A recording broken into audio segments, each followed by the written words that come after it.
Well, hello, everyone. This is State Representative Kate Lipper-Garabedian. Thank you for joining me for another Conversations with Kate. I'm very glad to be joined today by Martha Grover, the Sustainability Manager for the Melrose Office of Planning and Community Development. Thanks for being here, Martha. Thanks for having me, Kate. So it's really exciting to get to talk to you a little bit about the work that Melrose is leading on in the space of sustainability and climate action, and also to learn from you. Obviously, we've met many times to talk about your expertise in this area because it's a real priority for me personally as well as for the district as a whole. So do you want to just spend a couple minutes telling folks a little bit about the work that you do and maybe a bit of your background in terms of how you came into this position? Great, yeah, happy to. I've been at this for now, I think 11 years.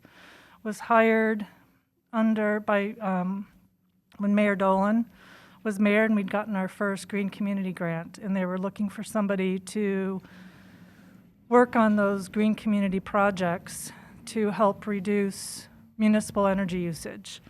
And I actually had no background in energy at the time. Really? Yeah. Okay. Zero. I have a public health degree. Okay. And but I'm a project manager, and you can learn the content. Just needed somebody who could come in and make the projects happen. And so joined the planning department and started part-time, and over the last several years it's turned into a full-time job, and it's a fantastic job. I love it. Every day is a new day. I get to take on new projects. As soon as I learn about something like LED streetlights or complicated HVAC systems, I get to close that project out and move on to something else. And it's just every day is a new day. It's been great. That's really great. And I would think that having a public health background is actually, there's a lot of connection there to climate change and resiliency in terms of what we also know about how climate change impacts individual and public health. Definitely. Right. Definitely. And one thing that sounds appealing to me about your position and that I've also enjoyed in mine is there's some of the macro policy level components of it, thinking, high level, and then also implementation and working on the ground with people and seeing some of that policy get, take hold in a community. Oh, for sure. That's what I love about the job. Yeah. I can drive around and see the LED streetlights. I can see the solar on the high school, middle school, DPW. I can, you can Right. see it in person and Right. make the projects happen. And also think about the bigger picture of how we just move the community forward along this path. Absolutely. So maybe you've already mentioned a couple of the important wins that we've had in Melrose and that many other communities are replicating. And maybe we can talk about a few more, if that's okay. So you've talked a little bit about the solar, the lighting. Well, I joined you. I can't remember exactly which month it is. COVID sort of makes it even more challenging to keep track of time. But we were at Mount Hood at some point during the COVID pandemic to celebrate pole-mounted EV charging stations. You want to talk a little bit about that and maybe a couple other sort of successes that we've had here in Melrose in recent times? Yeah, just to put it into context, the focus originally for this position was on municipal building, streetlight, fleet energy use, and it's changed over time to really focus on the larger community, and we've got this net zero goal, net zero by 2050, and we can talk more about what that means. Yeah. But it's a three-pronged approach that we take towards a net zero future, meaning a future without fossil fuels, a future with zero emissions. And the focus is, number one, on our buildings and homes, number two, on how we get around, and number three, on our energy supply. So we've done work on all three of those fronts over the last couple of years. Absolutely. But the one that you mentioned is trying to encourage Melrosians and others to make their next vehicle purchase an electric vehicle. And one of the barriers to that is sometimes charging, especially for people in multi-unit dwellings, condos, and other places that they can't install a charger, or who might be visiting Melrose for a game or something and need to charge the car. A round of golf. Right. Sure. So we were approached by National Grid, our utility, to demonstrate this new concept of putting the EV charger on the actual pole at the power source. And it's been a great project. It took quite a while. There were a lot of twists and turns and things that we had to work through, but we now have 15 pole-mounted EV chargers spread around Melrose, first on the East Coast. Right. The only other city to host this type of equipment is in Los Angeles, and there's been a lot of interest in this idea of being able to make charging more accessible to folks who don't have access to charging. And we ended up with ours at Mount Hood, near the Common Playground, on Franklin Street, Belmont Place, over near the Franklin Business District, near the Wyoming Business District. So in some of the non-Main Street areas, and we've had great results from folks who live in apartments and use those chargers, or who say, hey, I just noticed it down the street. I think I could think about consider an electric vehicle for my next vehicle. That's excellent. Yeah, which is what it was intended. And turns out it was cheaper to install these in this way than to put them in the ground and deal with the trenching and the conduit and all of that. So excellent. I've seen, a number of initiatives at the state level, including in budget bills, where there have been amendments filed to increase our footprint of EV chargers to just ensure that people feel confident that there's connectivity wherever they go. Yep. So it's really lovely that this is a project that certainly supports Melrosians, but anyone else who's coming to our city can feel a level of confidence if they needed to charge up before they head out again. Yeah, and based on the success of this program, National Grid is now proposing rolling it out in 10 more communities. Oh, excellent. So they're waiting for approval from the state to do that. Well, great. So, yeah. I'll keep that in mind. Yep. Well, that's one really critical win that you've had recently. Do you want to talk, you talk about the three-pronged approach with buildings and homes and energy supply in addition to transportation. What else would you like to share? So the other program, or the other focus of our net zero action plan, is to focus on buildings. Melrose is 95% residential, so our approach is, our focus is necessarily the homes. Right. And how we heat our homes.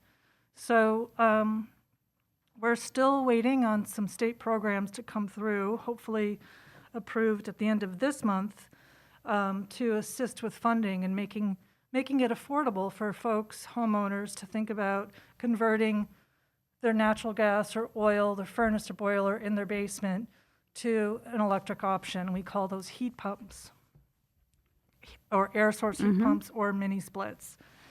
And so in 2020, we did another of our outreach projects, initiatives. It finished up just last year, where we partnered with some contractors who were vetted and offered discounted pricing to homeowners to consider to install air source heat pumps, ground source heat pumps, and solar hot water. Okay. And it was a huge success, even given the pandemic and the fact that we couldn't do in-person outreach or events to share information about it. And it was a great way to introduce this concept to folks. And now we just have to keep doing the same thing, but on a much larger scale. Sure. And so those state programs that you reference, when they finalize some of the incentives and what have you, that will also inform, your communication out to people about their options, and hopefully grabbing people at a moment in time where whether it's because they want to proactively switch or because they're actually at a point in time when they need to upgrade or replace. This should be an affordable option that they should know a lot about. And we're just and it's all about affordability at this point, because this is not making it make sense economically for homeowners, property owners, to make this switch from using fossil fuels to heat their homes and businesses to switching to electric. And then at the same time, and we can get into that, is then you make the grid as green as possible. So what we're continue to talk about is converting the furnaces, boilers in our basements, the cars in our driveways and garages, and then making the grid greener Yes. as we convert these appliances and vehicles to Sure. electric. Right. And then we get to that net zero future. That's great. Easy concept, but very difficult path. Well, lucky that we have, people at every level of government and within the communities really leaning in on this. I hear so much about concerns about climate from constituents and our neighbors, as you would expect. And so Melrose is, it's really nice that you've been here for 11 years. And as a project manager, we've had over a decade then of your experience to really learn and then be ready to go as we now are implementing the 2050 roadmap law, which, I supported both in 2020 and again in 2021. It got to the governor's desk and he signed it in the spring or maybe late winter. And so for folks who aren't familiar with that 2050 roadmap bill, it's, establishing a roadmap, a more aggressive sort of targeted timeline for reaching a net zero carbon emission goal by 2050, which aligns exactly with the local roadmap and action plan that you're leading on. And so the roadmap at the state level, the new law, includes a lot of the things you've hit on. It includes, updated energy efficiency standards for appliances, low income and business solar initiatives, an enhanced gas safety and accountability structure in light of what happened, several years ago in the Merrimack Valley. There's a pilot project to develop a utility-scale renewable thermal energy. There's an opt-in municipal net zero stretch code.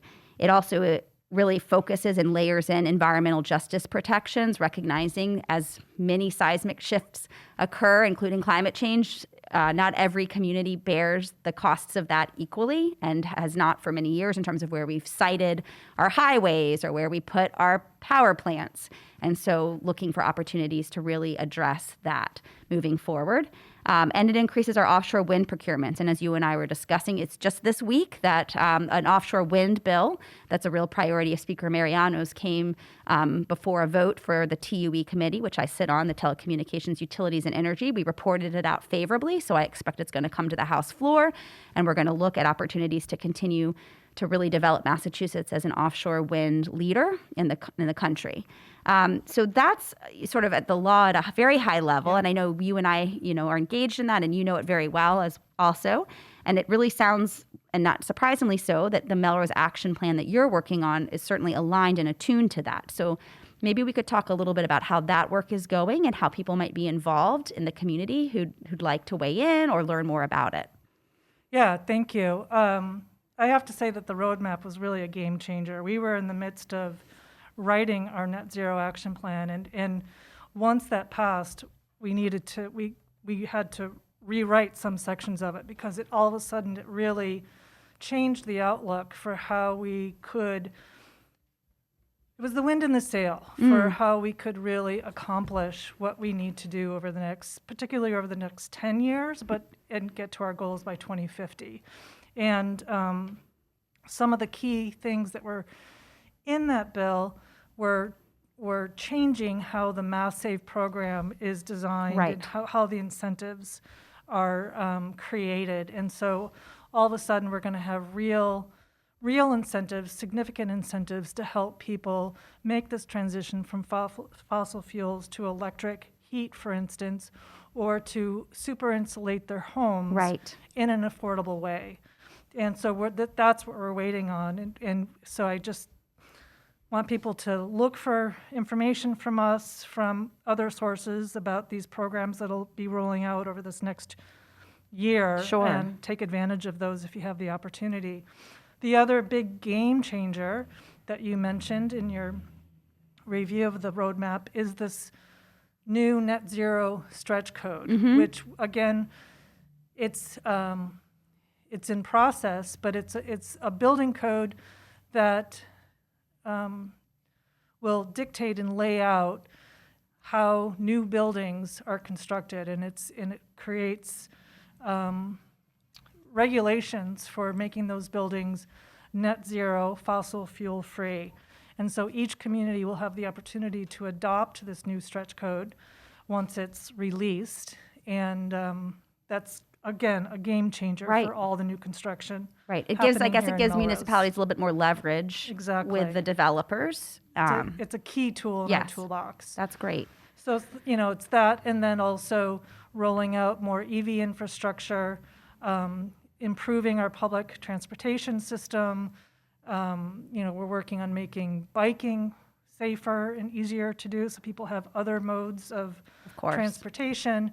And then, of course, the final nugget is the grid. There's only so much a municipality can control in terms of what fuels our grid. So the focus on offshore wind and trying to get that industry going and increasing the procurements of offshore wind into the power that we're buying, Right. replacing the fossil fuels, the natural gas, et cetera, is just, those are all the things that we need to be doing. Right. Right. So So it's as great you, to have so a you're partner. you're sort of waiting to see exactly what the mass saves incentives are restructured to look like, and then you can integrate that some into, the action plan. And do you have a sense of a timeline? I know you've already done quite a bit of community outreach. I know it's been challenging because of COVID, but there, as I recall, have been, you've maybe used some surveys or Yep. virtual meetings. And so, where in the process are we at this point, and when do you think you're going to have either a draft or a final sort of ready to share? Right. So we need to be doing a lot of things, educating the community, doing more, and letting people know that these programs exist Right. and that these goals exist and what they can do themselves is important. So we have a huge education piece to do. I also just applied for another grant this week Of to course. hopefully get some funding for what we call an energy coach. Right. Communities are hiring these energy coaches to help residents, businesses start from wherever they are, whether they've done nothing to further their path to energy efficiency, weatherization, moving towards electrification, or whether they've already done some things and don't know what to do next. A coach who can start where they are and help them navigate the programs, the contractors, et cetera, to move along the process. That's excellent. And it's a lot of the questions that I get Right. day to day, and we really need someone who can focus, Right. Really own that. own that, and be that resource for residents. Great. So I'm hearing one way for residents to be involved is just to look for opportunities to be educated. Obviously, you'll partner with them, and Yep. the city will partner with them on getting out information. Certainly, I can share in that responsibility. But there's already information out there to some degree that you can be learning more about your options, and then standing by, being ready to go when the Mass Save program is updated, and also then looking to the Melrose, to you, to hopefully this energy coach to provide additional information. Yeah, and the exciting thing is that for the first time, we've got everybody aligned. The state programs, the utilities, the cities.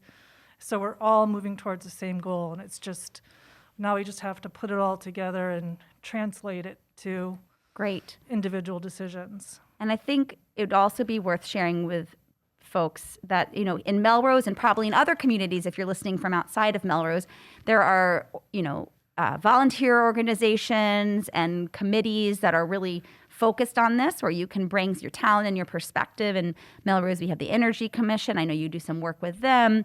There's the Pedestrian and Bicycle Advisory Committee. Anything else, in the last minute that you might suggest for people who want to be a little bit more engaged in this topic? Yeah, so in addition to the Melrose Energy Commission, Ped Bike Committee, there's Zero Waste Melrose. That's right.